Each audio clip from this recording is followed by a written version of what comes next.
¿Nunca te has preguntado por qué sabemos el concepto de lo que está bien y lo que está mal? ¿Qué es lo que está bien? ¿Qué es lo que está mal? ¿Esta moral es universal? ¿La tenemos todos? ¿Por qué? ¿De dónde viene? Bueno, pues realmente esto viene básicamente de Dios. Dios ha puesto esta moral en nosotros de saber distinguir entre lo bueno y lo malo. Sí que es cierto que hay culturas y demás, pero hay una base en todo ser humano que es igual, ¿sí? ¿Y cómo saber lo que está bien y lo que está mal? Bueno, básicamente por cómo nos afecta, por las consecuencias que esto tiene. Y el mal tiene consecuencias negativas, lo que se llama pecado, que viene a ser lo que va en contra de la voluntad de Dios. Y Dios lo que quiere es lo mejor para nosotros. Entonces quiere que las acciones no nos perjudiquen, sino que nos beneficien. Quiere hacernos la vida más fácil, quiere hacerla más bonita, quiere embellecer nuestras vidas. Por eso apartar el pecado es crucial en este papel. Vamos a hacer un estudio de uno de los libros de la Biblia, Gálatas, capítulo 5, porque habla sobre el fruto del espíritu, los frutos del espíritu y las acciones de la carne, del pecado. Supongamos un jardín, ¿vale? Supongamos que todos somos un jardín o que todos somos jardineros y tenemos una huerta en la cual pues plantamos lo que nosotros ponemos y lo que hemos plantado lo cosechamos. Pero si dejamos crecer malas hierbas, van a destruir nuestras cosechas. Y cuando llegue la época de necesidad, ¿qué vamos a encontrar? ¿Cosechas buenas de las que podamos obtener un beneficio? ¿O nos vamos a encontrar con que las malas hierbas han destruido nuestra cosecha? Podríamos comparar básicamente nuestra vida moral a un huerto. Vamos allá.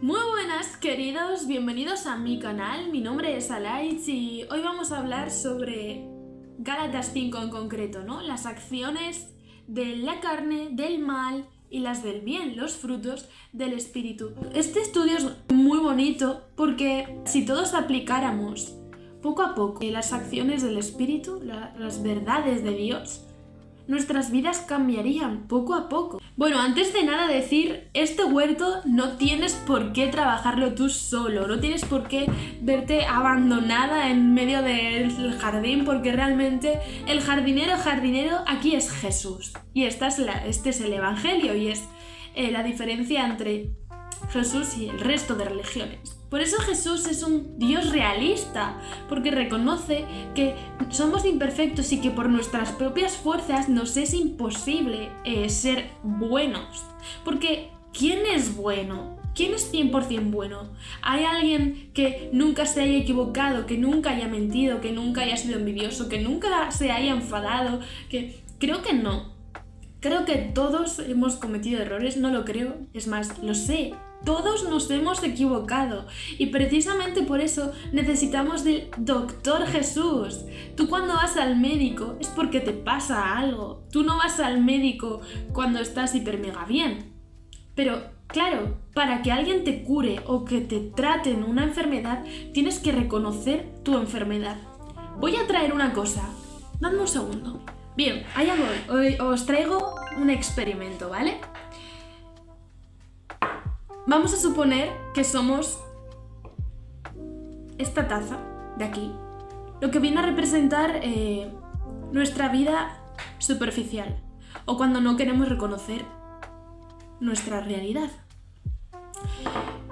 Podemos aparentar ser la taza más bonita que queramos y demás, pero lo cierto es que todos tenemos el agua sucia, contaminada, está manchada, ¿sí?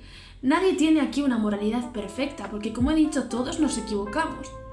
Esto también hace que sea muy difícil a querer aceptar a Dios, porque el Evangelio no lo vamos a pintar, vamos a ser sinceros.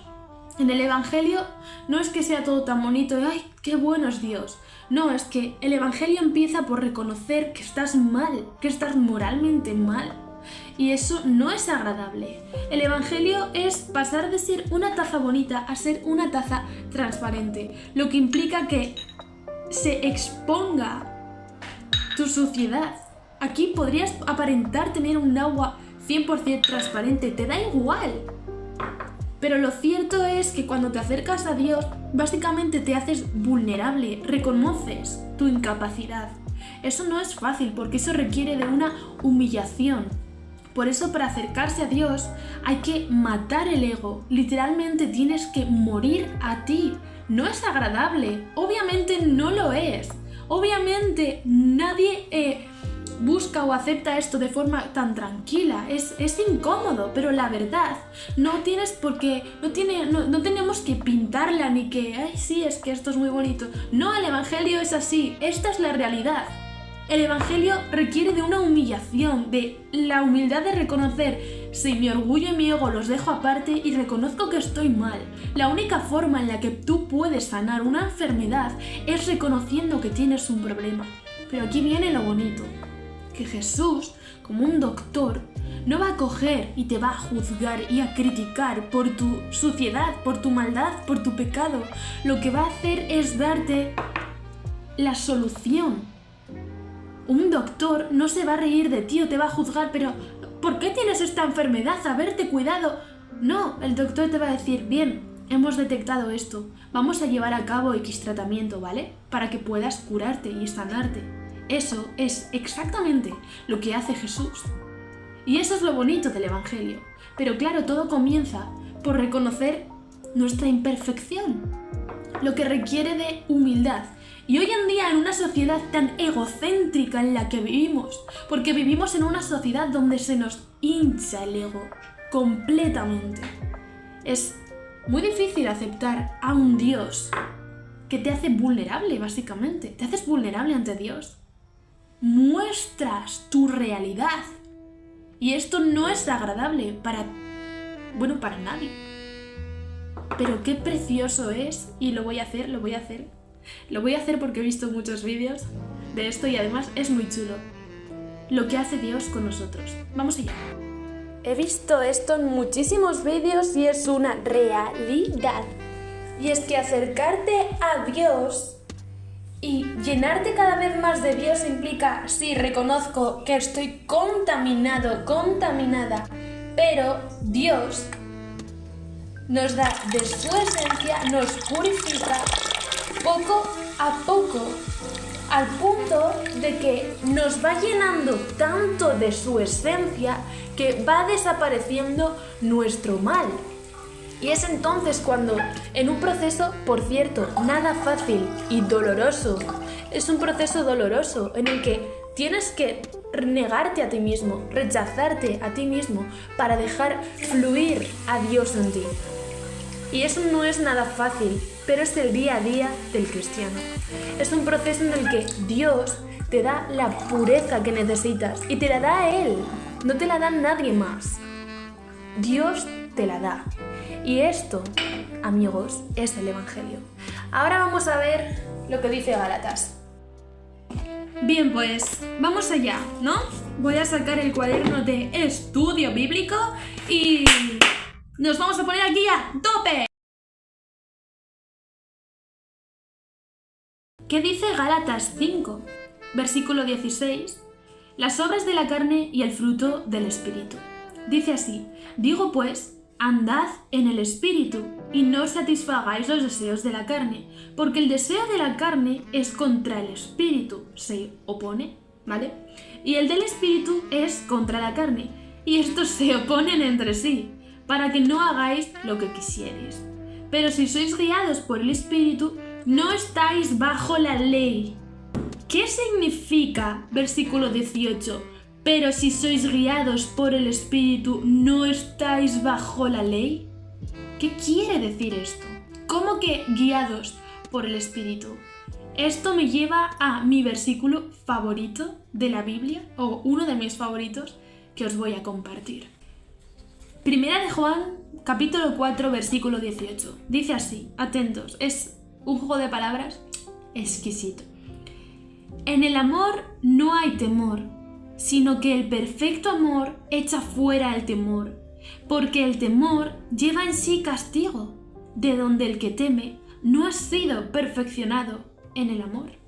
¿Qué relación guarda este versículo con el 18 del capítulo 5 de Gálatas, que decía: pero si sois guiados por el Espíritu no estáis bajo la ley? ¿Qué significa que no estéis bajo la ley? ¿Que incumplís la ley? No. Que sois guiados por el Espíritu. Que en el amor no hay temor, porque el amor lleva castigo. ¿Qué significa este juego de palabras? Bueno, pues viene a significar que tú no es que digas: ay no, yo no hago esto porque es pecado, por cumplir la ley, porque tienes temor. En el amor no hay temor. Tienes temor a ser castigado y ay no, yo voy a hacer el bien porque sí. Además, hacer el bien porque sí, porque me gano el cielo, es también un bien interesado, ¿no? Es como súper hipócrita eso. Y una persona, una verdadera persona cristiana que lo hace todo por amor, no busca interés y no hace las cosas por miedo, le nacen. Y esto es lo que viene a ser estar guiado por el Espíritu, porque a ti te nace, no es: ay no, es que yo no puedo hacer esto porque Dios me va a castigar. Eso no es amor, eso es temor. Y la Biblia hace hincapié en esto, cosa que muchas personas que practican una religiosidad y no una vida, una relación con Dios, una religiosidad, donde dices: esto está bien, esto está mal, vale, ya me sé la teoría, ahora tengo que ponerlo en práctica. No. Una relación con Dios requiere de que con buena voluntad haces las cosas y poco a poco te dejas moldear en ese proceso doloroso, en el que arrancas partes y partes de tu ser hasta que mueres. Literalmente mueres tú. Tú te quedas enterrado en tu pasado y entonces nace Jesús. Por cierto, aprovecho a explicar. El bautismo significa esto. No hablo de bautismo de recién nacidos, hablo del bautismo que enseñó Jesús. Él se bautizó a los 30, edad para empezar consciente, edad en la que tuvo voluntad para hacerlo. Y bautismo viene etimológicamente de sumergir en aguas. ¿Por qué sumergir? Bueno, pues porque cuando Jesús se bautizó y cuando una persona cristiana se bautiza, se sumerge en el agua, ¿sí? Con voluntad propia y a una edad en la que decide personalmente bautizarse, ese sumergimiento simboliza un funeral. El enterramiento de tu pasado. Y cuando naces hay un nacimiento. El nacimiento de tu nuevo yo, tu nuevo ser. Esto no es algo que te dé o quite la salvación, porque vamos a ver, Dios es un Dios lógico. Dios no te va a decir: no, es que tú no te has bautizado. Te rechazo. No, pero el bautismo es algo, pues digamos, simbólico, es una muestra de que afirmas tu fe, por así decirlo. Yo, por ejemplo, no estoy bautizada todavía, pero estoy deseando bautizarme. Realmente, nacer de nuevo es un proceso que surge dentro. No sale, no pasa en un río porque te das un baño, ¿no? Es algo que surge aquí dentro y es ese proceso en el que poco a poco Jesús va cambiando tu vida. Yo no soy la misma de hace unos años, yo no me reconozco, yo sí miro atrás digo, he cambiado muchas cosas de mí. Y esto no ha sido por mis propias fuerzas, esto lo ha hecho Jesús. Él me ha impulsado, me ha ayudado a arreglar el desastre de selva que tenía y ahora tengo un jardín bonito en el que puedo cosechar y recibir los frutos de mi cosecha. Y es gratificante y es maravilloso y es algo que desearía que todo el mundo pudiese experimentar porque te hace la vida, la ves mucho más bonita. Vives de verdad, entiendes el sentido de la vida.